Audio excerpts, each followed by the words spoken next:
Hi everybody, Noah the Peaceful Wanderer here. I'm in Mons, France, which is still in the south. And my time here is wrapping up. I'm getting ready to travel somewhere else. But the thing I want to talk about today is thought. And what is it? And do we ever take time in our life to understand what our thoughts are? I mean, our thoughts dictate kind of what we do. You know, we think about an action and then we take an action. And you know, I've talked a lot about taking action without thought, and that being true freedom. So let's focus on what thought actually is. And you know, I could be dead wrong, so this investigation is for you, not just me to tell you what thought is, but to you to investigate and see if what I'm saying is true or false. For me, when I look at thought and what it is, and I really take the time to investigate, I see that my thoughts come from my memories, right? So anything I think about, any thought that I have, comes from a memory from the past. And why do I say that? Because I can't think of anything from the future yet. Anything I think about the future, anytime I think about the future, it's always through the words that I've learned in the past. My entire alphabet is learned from my past memories. Any vocabulary I know is from past memories. Anything that I know currently right now and use thought for is from the past. So if I look at that and I see that anything I have a memory of is what I use for thought, then I start to realize pretty quickly that my thoughts really aren't my own. They're the whole consciousness of all humanity. So basically all of humanity from the past is now in the present. And we're all using that information that we've discovered from the past about how to make fire, how to do this, how to do that. We've all taken that and now we're bringing it into the present. And so we're really not living in the present, we're living in the present through the past. And this is how our thoughts are operating all the time. The other problem with thought is, if we think about it, if we look at it really closely, is that thoughts are usually one thing at a time. We can't think about all the problems of the world. We think about one. Oh, global warming, polluting the oceans, this. We think about them one at a time. And that's how we solve most of our problems in life, is one at a time, because that's how thought works. Thought is a very slow process. It's not a rapid process. It's very, it's like a puzzle. If I have a 1,000-piece puzzle and I can only look at one piece at a time, it's going to be very hard to see the entire picture and what I'm trying to create.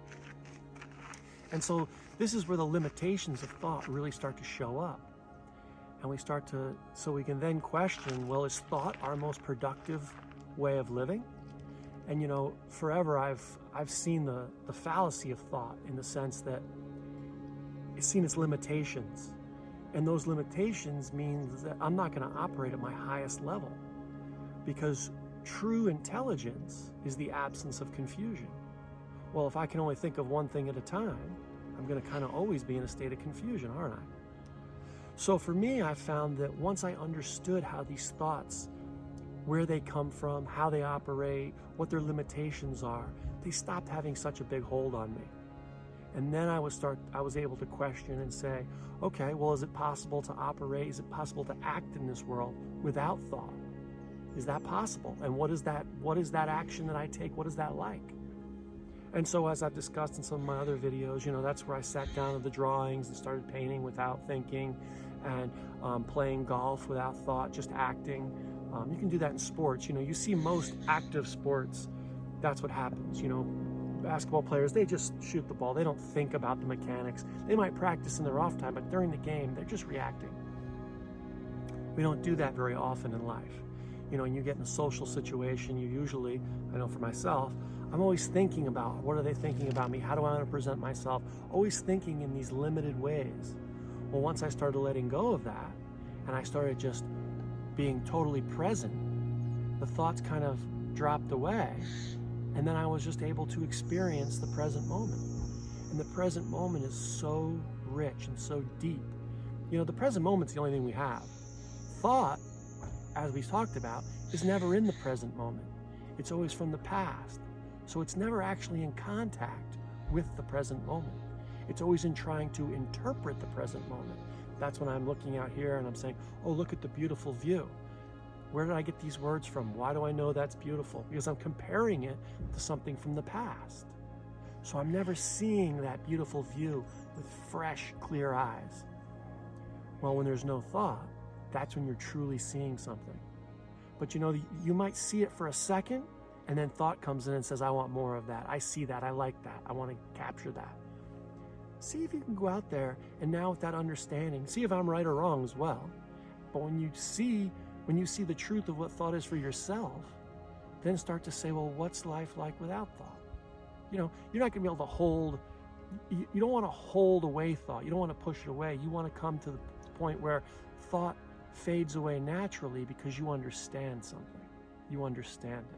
When you understand something, you're no longer confused. Imagine a person who was colorblind, who came to a light, a traffic light, and didn't know couldn't see the red or green. Every time they came to the light, they would be confused. Now, they would know after a time that the top one meant this and the bottom one meant that.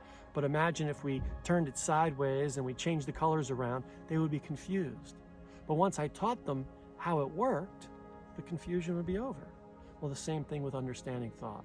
Once you understand it, it no longer has to dominate your life. And that's where we are right now with our thinking minds, right? Thought is using us instead of us using thought. Thought can be a wonderful tool once it's understood and it understands its limitations and its abilities. And I don't think right now, in the time frame that we live in, or in any time, man has truly understood how to understand or how to use thought properly. It's using us, and that's why we see such chaos in the world. But that's for another talk. I hope you enjoyed this. Investigate your thoughts, see what they're all about, and hopefully that brings you a little more peace in your life. All right, signing off. Peace.